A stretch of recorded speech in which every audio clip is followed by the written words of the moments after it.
Mi nombre es Santiago Di Paolo. Muchos no conocen mi nombre porque me conocen como Dipa, así que a partir de ahora pueden llamarme solo Dipa. Y hoy vamos a estar hablando de blockchain. Me tocó la parte de blockchain, así que a mí me parece que la forma más fácil de arrancar es ir directo al grano, ¿no? Y por eso nos hacemos la pregunta de qué es una blockchain. Y simplemente a mí me gusta responderla de una manera, ¿sí? Es una base de datos que guarda información. Pero entonces, ¿qué tiene de novedoso una blockchain? ¿O qué tiene de diferente, ¿sí? Una blockchain con una base de datos tradicional, una base de datos centralizada, como puede ser la de una empresa o bueno, una institución centralizada, como un banco en este caso, ¿no? Bueno, la diferencia entre las bases de datos de un banco y de una blockchain, las puse acá en resumidas cuentas y vamos de a poco. Vamos a ir de a poquito lanzando algunos conceptos que los vamos a ir profundizando a medida que vamos avanzando en la presentación, pero que son conceptos que parecen simples, pero que son muy importantes, ¿sí? Las bases de datos de una empresa, como si fuera un banco, los datos son privados. En cambio, en una blockchain esos datos son públicos. Después lo vamos a ir viendo también estos datos públicos, como les voy a mostrar cómo podemos acceder a estos datos, ¿sí? Otra diferencia sustancial entre ambas bases de datos es que la base de datos de un banco es centralizada, mientras que en una blockchain está distribuida, ¿sí? La famosa descentralización, ese término que se escucha mucho en el ámbito de cripto, y bueno, justamente tiene que ver con cómo se guarda esta información de manera centralizada en un banco o en una institución centralizada, una base de datos centralizada. En cambio, en una blockchain, y esto es súper, súper importante, esta información se guarda de manera distribuida. Ya lo vamos a ir tocando más en detalle. Y obviamente, una base de datos centralizada es simplemente un software que yo le puedo cambiar un número, sumar, restar, lo que se me dé la gana, ¿sí? Es fácilmente manipulable. Y otra de las características súper, súper importantes de las bases de datos distribuidas, las cadenas de bloque o la blockchain, es que esta información, además de ser pública, además de ser almacenada distribuidamente, es que es inmutable. Es muy, muy, muy, muy difícil, por no decir casi imposible, que se pueda modificar estos datos una vez que ya fueron guardados, ¿sí? Entonces, ahora, si nos centramos directamente en la blockchain y ya dejamos de lado lo que es una base de datos centralizada, ¿sí? Habíamos dicho que los datos de la blockchain son públicos, que que se guardan de manera distribuida, de manera descentralizada, ¿sí? Y que los datos son inmutables. Entonces, estas tres características que son súper importantes, a mí me encasillan a la blockchain dentro de una definición que me encanta, y yo veo a las blockchains como trust machines, ¿sí? Como máquinas de confianza. A mí me gusta ver a las blockchain como máquinas de confianza, como trust machines. ¿Y por qué es esto? Bueno, ninguna entidad, ahí como pongo en Trust Machines, ninguna entidad centralizada la posee o la controla a esta base de datos. Y una vez que se escribe una información sobre una blockchain, es como si se hubiera tallado sobre una piedra. Lo mismo que decía antes, esta inmutabilidad. Entonces, te da te da una sensación de seguridad esa data que está en la blockchain, que es prácticamente eh, que es 100% confiable, ¿no? Entonces, por eso a mí me gusta decir que las blockchains se comportan como trust machines. Y también me gusta decir que las blockchains se comportan como incentive machines, como máquinas de incentivos, ¿sí? Porque esto también lo vamos a ver en los próximos slides y todos los que le voy diciendo de las bases de datos eh, centralizadas versus las descentralizadas y demás van a quedar más claras cuando lo ejemplifiquemos. Pero otra manera de ver a la blockchain es como una máquina de incentivos. ¿Por qué? Porque ayuda a alinear los incentivos de los agentes que participan, ¿sí? De estos agentes que guardan estos datos de manera distribuida, otorgando o quitando tokens. Ahora olvídense un segundo de la máquina de incentivos y vamos a ver por qué se comportan como trust machines, ¿no? Lo de los incentivos lo vemos en un ratito. Entonces, si la blockchain es una base de datos que está distribuida, ¿cómo nos ponemos de acuerdo en la información que guardamos?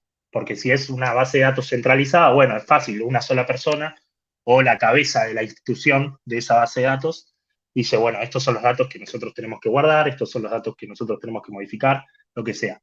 Ahora, si no hay un ente centralizado, no hay una sola persona, sino que son decenas, cientos o miles de personas distribuidas a lo largo de todo el mundo, ¿cómo nos ponemos de acuerdo en la información que guardamos? ¿Cómo nos ponemos de acuerdo en los cambios de esa información? ¿No? Y ahí entra un concepto muy importante que son los mecanismos de consenso. Entonces, esas miles, esas cientos de personas que están distribuidas a lo largo del mundo aportando a esta base de datos, se tienen que poner de acuerdo, ¿sí?, en la información que se guarda en esta base de datos, en esta blockchain. Se tienen que poner de acuerdo en que esta información sea verídica, que esta información no sea falsa. Entonces, existen estos mecanismos de consenso entre los distintos agentes dentro de una blockchain. Y los más importantes son dos, seguramente habrán escuchado de Proof of Work y de Proof of Stake. Proof of Work, la prueba de trabajo en español, ¿sí?, es el mecanismo de consenso que se utiliza, el primero que se creó y el que se utiliza en la blockchain de Bitcoin.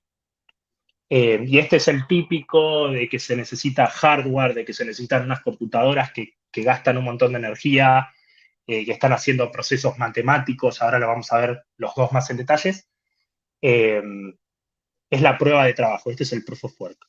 Y después el Proof of Stake, que es la prueba de participación, ya no se necesita más unas máquinas súper pesadas, ya no se necesitan más decenas o cientos de placas de video o quemar tanta energía, sino que acá lo que se necesitan son tokens, son criptomonedas que se dejan en garantía en un smart contract y que se usan de alguna manera de colateral o que uno los pone en riesgo en pos de la seguridad de la red. Si los confundió un poquito, ahora los va a dejar mucho más claro este grafiquito, ¿sí? Vamos primero con Proof of Work o con la blockchain de Bitcoin. Bueno, como decía recién, Proof of Work es el mecanismo de consenso de la blockchain de Bitcoin. ¿Cómo se ponen de acuerdo los agentes? Bueno, básicamente se dedica mucha potencia computacional, ahí puse entre paréntesis ASICs, que son unas máquinas especiales que se usan para la minería de Bitcoin. ¿Sí? Al proceso de crear Bitcoin se lo denomina minar. Entonces, básicamente lo que hacen estas computadoras es tirar números al azar, muchos números al azar, cientos de miles de números al azar por segundo. A mí me gusta explicarlo siempre de una manera que me parece súper intuitiva, y es que yo me encuentro, por ejemplo, yo, Dipa, me encuentro adelante de una puerta, ¿sí? Y tengo al lado mío una bolsa con 10.000 llaves, ¿no? De las cuales una sola de esas 10.000 abre la puerta. Entonces, ¿cuál es la única manera de saber cuál es esa llave que abre la puerta? No tengo otra manera a priori de saber que probando una por una. Entonces agarro una llave, la pruebo, no abre, la tiro, agarro la segunda llave, la pruebo, no abre, la descarto, agarro la tercera. Bueno, así hasta encontrar la llave que abre esa puerta. Por eso, esos son los cálculos matemáticos de los que siempre se habla. Por eso, a mí siempre me gusta ponerlo entre comillas de los cálculos matemáticos, porque no es que está resolviendo una ecuación diferencial la computadora, sino que lo que está haciendo es tirar miles o cientos de miles de números al azar por segundo hasta que encuentra ese número que es la llave que abre la puerta. ¿Sí? Ahora, si yo soy una persona que una persona normal, digamos, que agarra una llave, prueba, descarta, ¿cuánto puedo tardar? Puedo tardar un montón, ¿no? Ahora, si una máquina hace ese proceso, lo hace mucho más rápido, va a tirar más números al azar, por lo cual es más probable que encuentre esa llave primero que una persona, ¿no? Es por eso que a mayor poder computacional, las probabilidades de encontrar esa llave aumentan, porque una computadora súper potente tiene la capacidad de tirar por ahí millones de números al azar por segundo. En cambio, si yo uso mi computadora de escritorio, esa computadora tiene el poder para tirar cientos de números por segundo. Es por eso que a mayor potencia de tu computadora, uno tenga más probabilidad de encontrar esa llave. El hash rate, que es lo que puse ahí abajo, es el poder computacional del total de la red de Bitcoin. Entonces, yo en mi casa, por ejemplo, tengo una ASIC, Santi en su casa tiene otra ASIC, Diego tiene por ahí, tiene 5 ASICs. Entonces, la suma de las 5 ASIC de Diego más la mía, más la de Santi, hace el poder computacional de la red, que se llama el hash rate, y es una medida muy importante para tener en cuenta cuánto es la seguridad de la red. Cuanto más poder computacional tirando números al azar haya al mismo momento, mayor va a ser la seguridad de la red.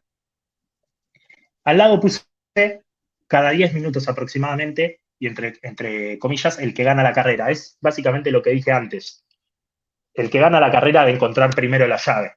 ¿Sí? Si yo estoy como un boludo, perdón la palabra, tratando de encontrar una llave a manopla con la mano, voy a tardar un montón. En cambio, si al lado tengo uno que industrializó el proceso de probar la llave, bueno, seguramente gane la carrera de encontrar la llave primero.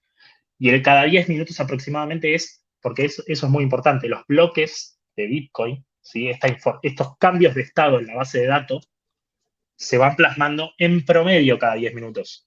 Mucha gente piensa que es exactamente cada 10 minutos que se va haciendo un cambio en la base de datos, y esto es erróneo. Simplemente es que cuando uno tiende a infinito la cantidad de bloques, te da en promedio cada 10 minutos.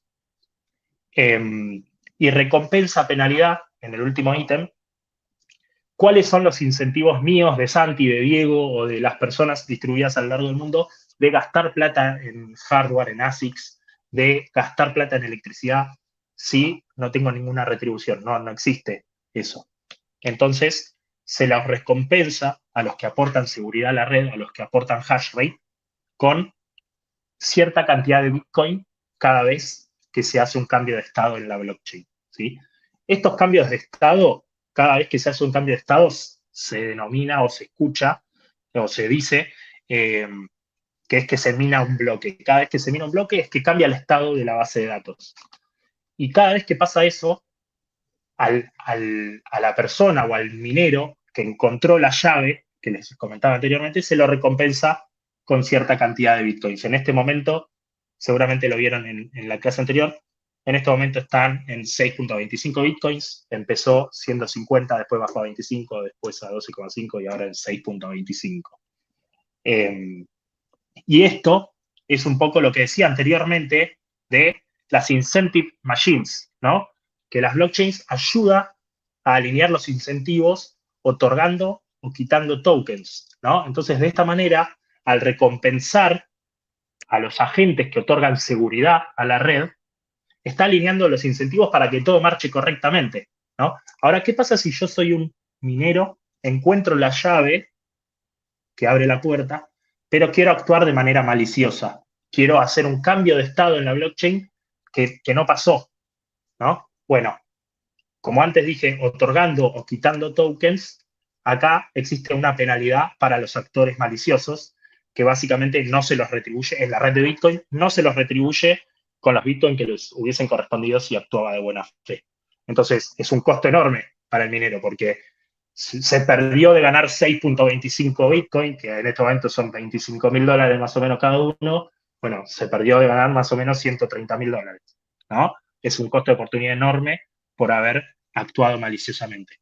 Entonces, esa recompensa por actuar bien y esa penalidad por actuar mal, a través de los tokens, a través de otorgando o no los bitcoins, es que ayuda a alinear los incentivos de los participantes en la blockchain. Y es por eso que yo antes dije que las blockchains también son incentive machines, son máquinas de incentivos. Vamos con un ejemplo un poquito más concreto de cómo es esto de encontrar las llaves, ¿sí? Cada uno de estos bloques, cada uno de estos cuadrados son bloques, perdón. Entonces, supongamos que yo en la blockchain de Bitcoin le hago una transacción a Santi y Santi después le hace una transacción a Diego y nos vamos mandando Bitcoins de un lado a otro. Bueno, cada una de esas transacciones son cambios en el estado de la base de datos de Bitcoin, ¿no? Porque yo en el momento inicial por ahí tenía un Bitcoin, si se lo mando, y Santi tenía 0, si yo se lo mando a Santi hay un cambio de estado. Yo paso de tener 1 a 0 y Santi pasa de tener 0 a 1. Bueno, cada una de esas transacciones, supongamos que es uno de estos cuadraditos, ¿no? La transacción mía a Santi, la transacción de Santi a Diego, la transacción de Diego a su madre, la transacción de Pepito a Juana y bla, bla, bla. Todas estas transacciones se van metiendo dentro de cada uno de estos bloques, ¿sí? Y se van llenando los bloques de transacciones. Al mismo tiempo que todos los agentes de la red están luchando, están tirando números al azar por encontrar esa llave, por encontrar ese número exacto que abre esa puerta. Entonces, son procesos que van pasando simultáneamente, ¿no? Los bloques se van llenando de transacciones, los mineros a lo largo del mundo están todos corriendo esa carrera, tratando de adivinar cuál es el número que abre la puerta, cuál es esa llave. En el momento que uno lo encuentra, se cierra el bloque y se pasa al siguiente. Entonces pasamos del bloque n al bloque n más 1, ¿sí? Entonces, acá hay algo que es muy importante, es que este rompecabezas, por eso también me gusta mucho el ejemplo de las llaves, porque si yo tengo 10.000 llaves a mi costado, a priori es prácticamente imposible saber cuál es la llave que abre la puerta. La única manera, como dije antes, es ir probando una por una a ver cuál abre y cuál no. Pero una vez que yo encuentro esa llave, es muy fácil de verificar si es la que abre o no la puerta. Imaginemos que estamos yo, Santi y Diego al costado, ¿sí? Tenemos cada uno 10.000 llaves. Yo al quinto intento encuentro la llave y les digo, chicos, miren, esta llave es la que abre la puerta. Ellos prueban, abre. Es muy difícil de encontrar esa llave, pero una vez que se la encontró es muy fácil de verificar que es la llave correcta.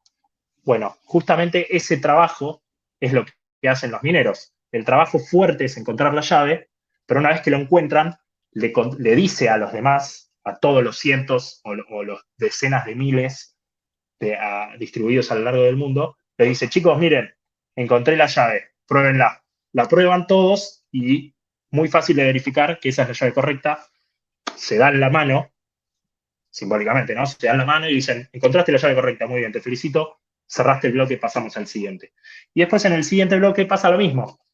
Las transacciones, los cambios de estado se van llenando, se van llenando los bloques de transacciones hasta que el próximo minero encuentra, ¿sí? La siguiente llave para pasar al tercero y demás.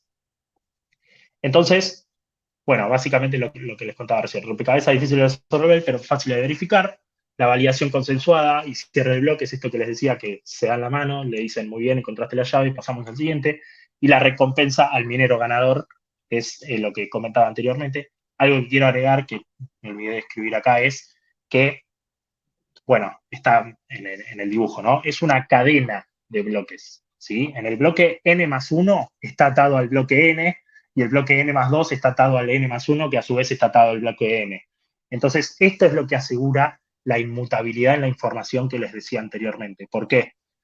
Porque si estamos, por ejemplo, en el bloque n más 2, ¿sí? Después de un rato ya pasamos a este bloque, y alguien, un actor externo, un actor exógeno quiere modificar algún dato, ¿sí? En el estado del bloque n, es imposible que lo pueda hacer sin modificar los dos bloques anteriores. Entonces, yo primero tendría que desarmar la información en el bloque n más 2, después desarmar la información en el bloque n más 1, para finalmente poder modificar la información en el bloque n. Entonces, esto, cuanto más hash rate haya, lo que le decía antes, más poder computacional va a necesitar este actor malicioso para modificar esta base de datos. Entonces, hoy en día prácticamente es imposible poder revertir la blockchain de Bitcoin. Más de 2 bloques es imposible. Más de uno ya es casi imposible, 2 se considera imposible ya. Entonces, por eso también es importante que haya mucho hash rate, porque mayor poder computacional, más va a requerir el atacante a la hora de hacer un ataque. Bueno, acá esto es un sitio web que ahora voy a entrar, así se puede ver mejor. Ahí creo que estoy mostrando ya mempool.space. Avísenme si no es así, pero creo que sí. básicamente lo que estamos haciendo es ver la blockchain de Bitcoin en vivo, ¿sí? Entonces acá hay algunas cuestiones que están interesantes para ver de lo que les fui comentando anteriormente. Primero, el número del bloque, o lo que se conoce como la altura de la blockchain. 775.355. Estos son la cantidad de bloques que hubo en la blockchain de Bitcoin, es decir, la cantidad de veces que hubo un cambio de estado en la blockchain de Bitcoin desde que nació, desde el 3 de enero de 2009, que fue el primer bloque, ¿sí? Eh, si uno hace más o menos un promedio de 10 minutos, 775.355 debería dar aproximadamente 14 años. Y uno puede ir viendo para atrás todos los bloques y todos los cambios de estados que se fueron viendo, que se fueron haciendo durante todo este tiempo. Otra cosa importante, ¿se acuerdan que yo les había dicho que era los cambios de estado en promedio cada 10 minutos, no exactamente cada 10 minutos? Fíjense acá, el último bloque se minó hace exactamente 10 minutos atrás, pero el anterior a ese fue 43 minutos atrás. Entonces la diferencia entre estos dos bloques es de 33 minutos, no es de 10. Pero fíjense entre el segundo y el tercero, 5 minutos nada más. O entre estos dos, casi simultáneamente, habrán pasado segundos. Entonces, por ahí la sumatoria de estos cuatro te da un promedio de 10 minutos. A eso nos referimos con los promedios. Después, también podemos ver la cantidad de transacciones que entraron en este bloque. 2.564 transacciones. Esos son lo que les había dicho antes. Mi transferencia a Santi, la transferencia de Santi a Diego, la transferencia de Diego a la madre, la transferencia de Petito a Juana, bla, bla, bla, se eh, fueron llenando este bloque. Y las retribuciones, los incentivos a los participantes, ¿sí? En este caso, 6,25 bitcoins más las tasas, sí, los fees, porque cada vez que nosotros hacemos una transferencia, tenemos que pagar un pequeño fee a la blockchain de Bitcoin de vuelta para incentivar a los mineros. Entonces, los mineros no solo se llevan los 6,25 bitcoins por el diseño de la blockchain de Bitcoin, sino que se llevan también un plus, que son los fees que se pagan en las transacciones. Bueno, y acá si se ponen a jugar en mempool.space pueden ver un montón de cosas. También pueden ver, por ejemplo, cuánto es el costo de las transacciones en este momento. Pueden, pueden fijarse quiénes fueron los que minaron los últimos bloques. Por ejemplo, Brainspool fue el que minó el último bloque. F2Pool fue el que minó el anteúltimo. Porque, bueno, algo que no les conté, y ya que estoy acá les cuento, es que existen pools también. Supongamos que yo tengo una sola ASIC en mi casa, tengo una sola computadora fuerte, Santi tiene solo una, y Diego por ahí tiene 5. Diego está en una situación mejor. Entonces, lo que nosotros podríamos hacer para competirle a otros en el resto del mundo es, che, si nos juntamos los tres, sumamos más probabilidades, sumamos más hash rate, sumamos más probabilidades de encontrar esa llave, y después si llegamos a encontrar, bueno, nos dividimos la recompensa en términos porcentuales. Si Diego tenía 5, le corresponderá un 5 séptimo de las recompensas, pero Santi y yo tendremos un séptimo cada uno, pero bueno, mejor un séptimo con altas probabilidades que tener 6 bitcoins o el 100% con muy bajas probabilidades, ¿no? Esos son los que se denominan pools, por eso la mayoría de las veces ganan los pools. La carrera esta que les decía por encontrar esa llave.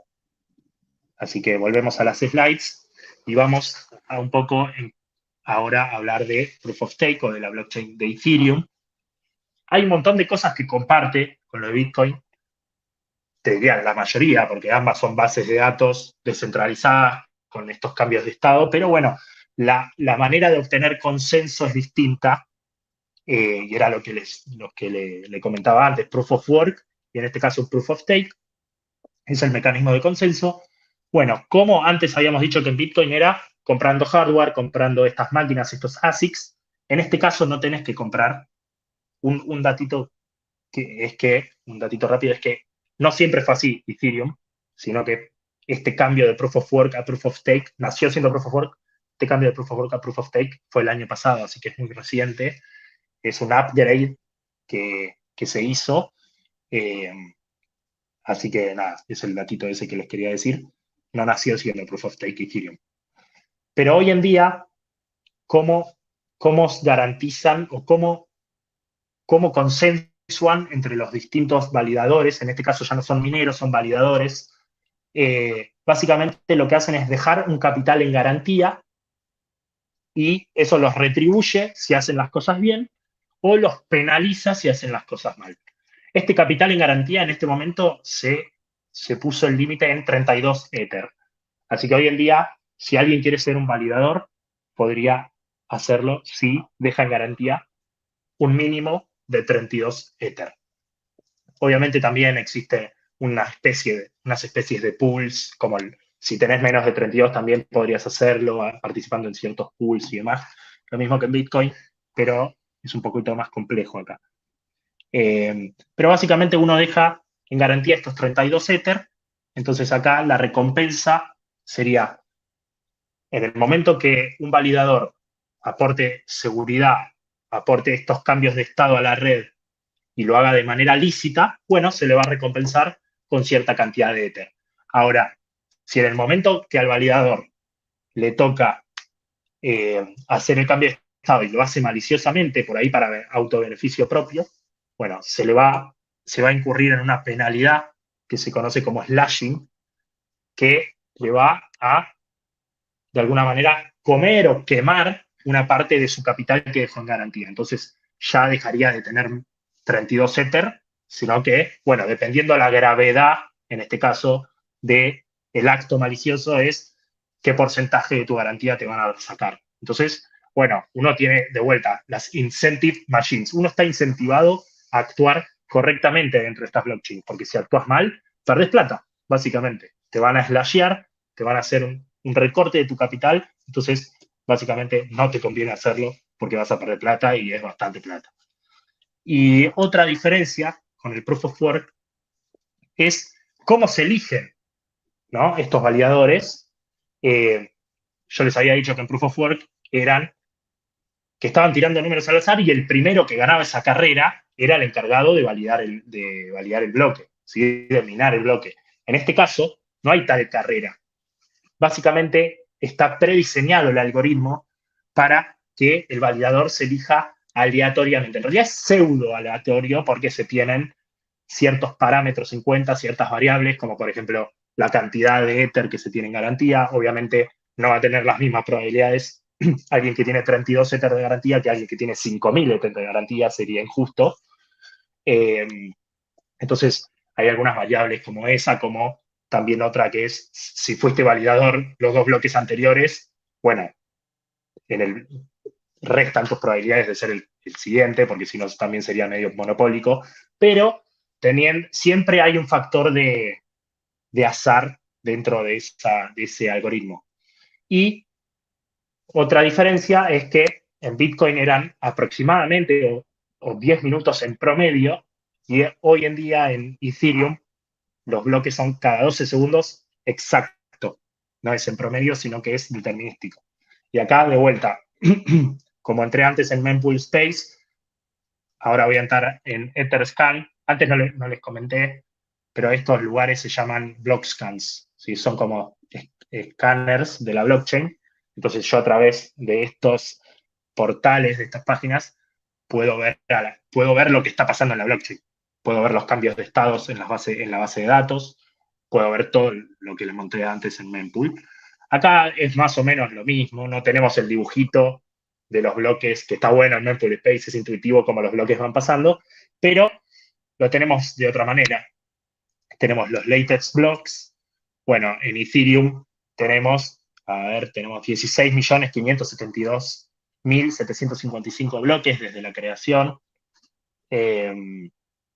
El último minero, el último validador fue Beaver el anterior fue Builder, y algo que se puede ver acá también es lo que les decía antes, cada 12 segundos exacto. El último bloque fue hace 11 segundos, el anterior 23 segundos, la diferencia son 12, exacto. El otro 35 segundos, 12.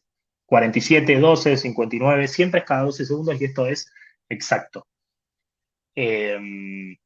Podemos ver la cantidad de transacciones, en este caso hubo 130 transacciones en este bloque y demás cuestiones que se pueden ir viendo. También podemos ver las transacciones, por ejemplo, esta billetera, que por ahí, en este caso soy yo, después Dieguito va a hablar de las billeteras, así que por ahí lo toca, pero este número es una especie de alias, o de CBU, perdón, eh, en el que podría ser yo y el tú podría ser Santi.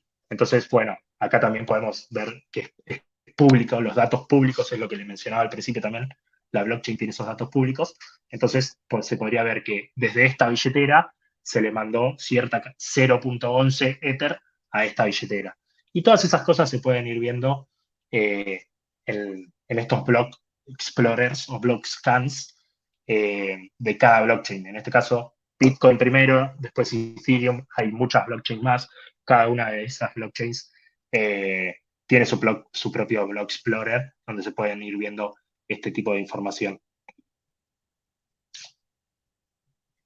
Entonces, habiendo dicho todo esto y por ahí resumiendo todo lo que fui diciendo, y estaría muy bien resumirlo en únicamente esta frase.